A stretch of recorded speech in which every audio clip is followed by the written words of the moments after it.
Hello everyone, I'm reading from Enlightenment by the Natural Path starting on page 39. A real Vaishnava always possesses pure character. However, in those places where non-devotees congregate, there will undoubtedly be envious criticism of the devotional service of the Lord, and those who falsely attempt to analyze reality without the Supreme Personality of Godhead will create much disturbing noise in the name of philosophy. One should remain in those places where the Supreme Lord is properly worshipped according to the Vedic standard. If everyone is dedicated to glorifying the Supreme Personality of Godhead, Krishna, there will not be any impediment in mutual association. In a place where people have many different purposes besides the pleasure of the Supreme Lord, however, the association of many persons will make everything useless. One should avoid the association of those who are inimical to the real purpose of life, devotional service. Otherwise one will be frustrated in the mission of his life. One who always keeps himself in the company of the devotees of the Lord is actually living alone. Normally a person chooses his residence for his personal convenience, but if one lives in a community where the only consideration is the pleasure of the Lord, then there will be no question of living in a contradictory situation, where many persons are trying to satisfy themselves. This is the lesson intelligently understood by the Brahmana from the bracelets of the young girl. Chapter 6. The Goal of Yoga. The Brahmana continued.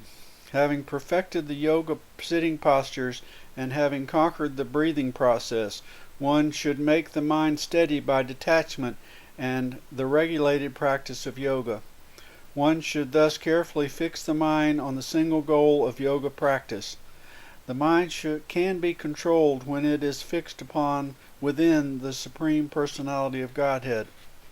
Having achieved a stable situation, the mind becomes free from polluted desires to execute material activities, and in this way, as the mode of goodness increases in strength, one can completely give up the modes of passion and ignorance.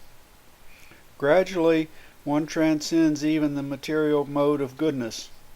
When the mind is freed from the fuel of the modes of nature, the fire of material existence is extinguished. Then one achieves the transcendental platform of direct relationship with the object of his meditation, the Supreme Lord. The interaction of the three modes of nature creates great obstacles in the paths of one's spiritual advancements, which threaten to throw one into the darkness of ignorance. Those who are experienced in practical psychology know the dangers of the uncontrolled mind and constantly endeavor to bring the mind under control. If one can free oneself from the influence of the material modes of passion and ignorance, then life becomes very auspicious. Controlling the mind and freeing oneself from the influence of the material modes of nature is the only means to make actual progress in life. To give up the material propensities of the mind does not mean merging into an impersonal existence, such as the experience in dreamless sleep. As stated here, one must be firmly established in the mode of goodness and gradually rise to the spiritual platform on which one may dwell in the company of the Supreme Personality of Godhead. The Arrow Maker. The saintly Brahmana then said, when one's consciousness is thus completely fixed on the Absolute Truth, the Supreme Personality of Godhead, one no longer sees duality in terms of internal and external reality. The example is given of the arrow maker, who is so absorbed in making a straight arrow that he did not even notice the king himself, who was passing right by him. It is understood that when a king moves on a public street, he is heralded by kettle drums and surrounded by soldiers and other members of his retinue. Despite this royal extravaganza passing next to his workshop, the arrow maker did not even notice, because he was so completely absorbed in his prescribed duty of making an arrow straight and sharp. Various kinds of illusion. One who is completely absorbed in loving devotional service to the Absolute Truth, Sri Krishna, no longer pays attention to a material illusion. The Avadhuta has asked here the Sanskrit root word bahahya, external, referring to the countless objects of attraction to the material senses, such as food, drink, sex, and so on, all of which entice the senses of the conditioned soul towards material duality. The Sanskrit word avantaram, internal, refers to the memories of previous sense gratification or hopes or dreams of future situations of material opulence. On the transcendental platform there is neither attraction nor aversion for sense objects, but rather loving absorption in the absolute truth Krishna, and an overwhelming desire to please him by devotional service. This is called Mukti Pada, or the position of being liberated. At such a level, the attraction and repulsion for the objects of the senses no longer exist.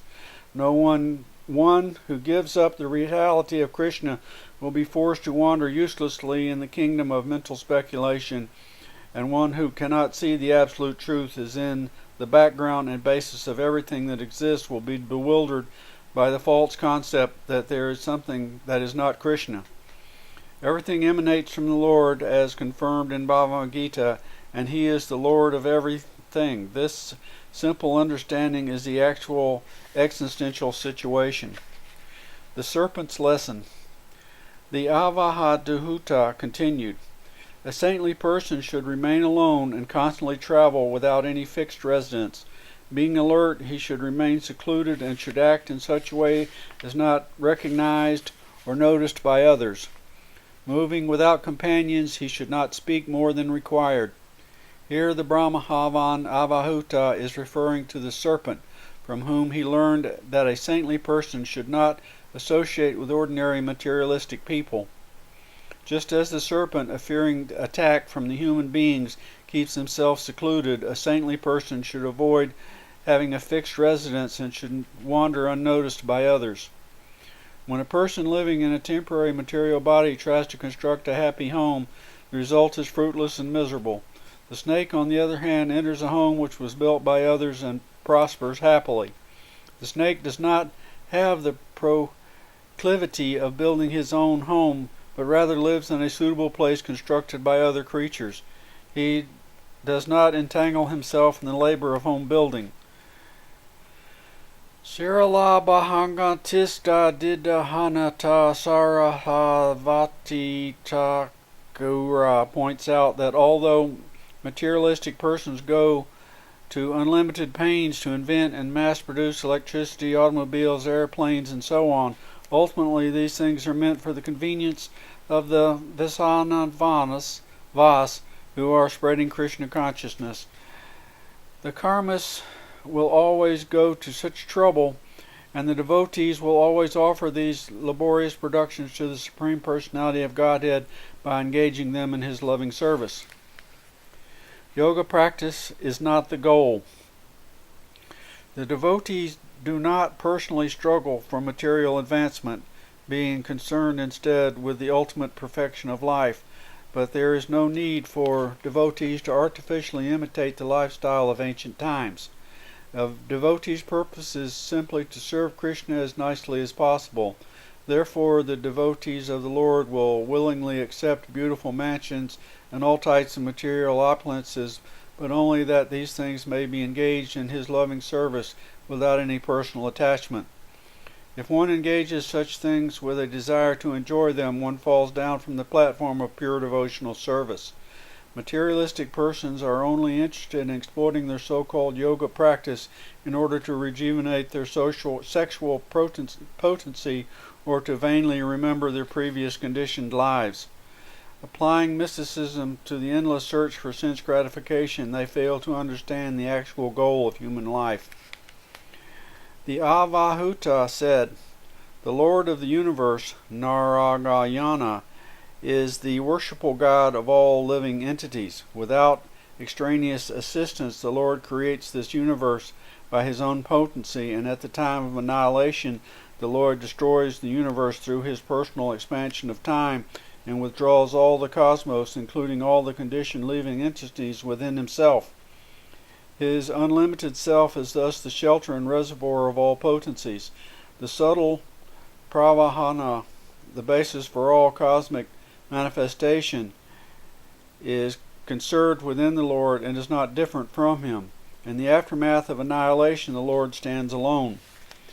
When the Supreme Personality of Godhead displays his own potency in the form of time and guides his material potencies, such as the mode of goodness, into a neutral condition of equilibrium, he remains as the supreme controller of that neutral state called pradhana, and also as the controller of the living entities.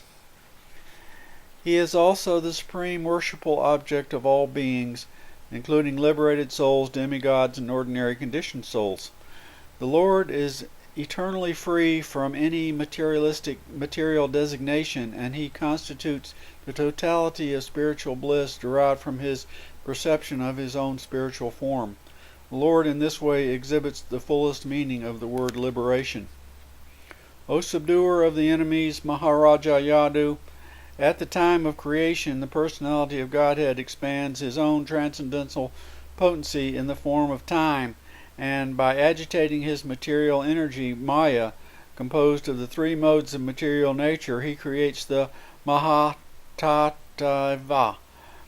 According to great sages, that which is the basis of the three modes of material nature, which manifests the variated universe, is called the Mahavattavata. Indeed, this universe is resting within that Mahatattva, and due to its potency, the living entity undergoes material existence. The analogy of the spider. Just as the spider expands the thread from within himself through his mouth and plays with it for some time according to its desire and eventually swallows it, so similarly the Supreme Personality of Godhead expands his personal potency from within himself. The Lord displays the network of cosmic manifestation, utilizes it according to his purpose, and eventually withdraws it completely within himself. One who is intelligent obtains spiritual knowledge even from an insect like the spider. Transcendental knowledge is visible everywhere for one who has eyes are open to Krishna consciousness. The story of the wasp.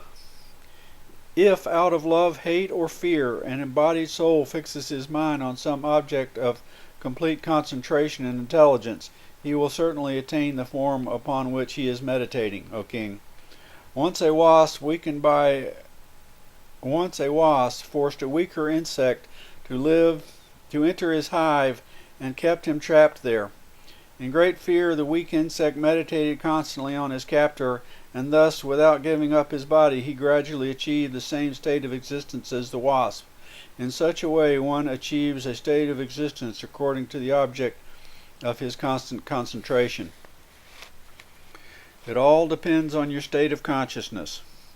From what the Avanhuta says herein, it is not hard to understand that if one is constantly engaged in meditation upon the Supreme Personality of Godhead, he will achieve a spiritual body just like that of the Lord in quality. By complete absorption in consciousness, surely in the next life one will attain a form exactly like that upon which he is meditating. This is another example learned from the insect kingdom. The question may be raised, however, that since the weaker insect in the story did not physically change his body, how can it be said that he achieved the same state of existence as the wasp? Actually, by constant meditation on a particular object, one's consciousness becomes filled with the qualities of that object. Due to extreme fear, the smaller insect was absorbed in the characteristics and activities of the large wasp. By this meditation, in his next life, he actually took the body of a wasp. Similarly, although we are conditioned souls, if we absorb our consciousness in Lord Krishna, then we can become liberated souls in this lifetime, even without giving up our present body.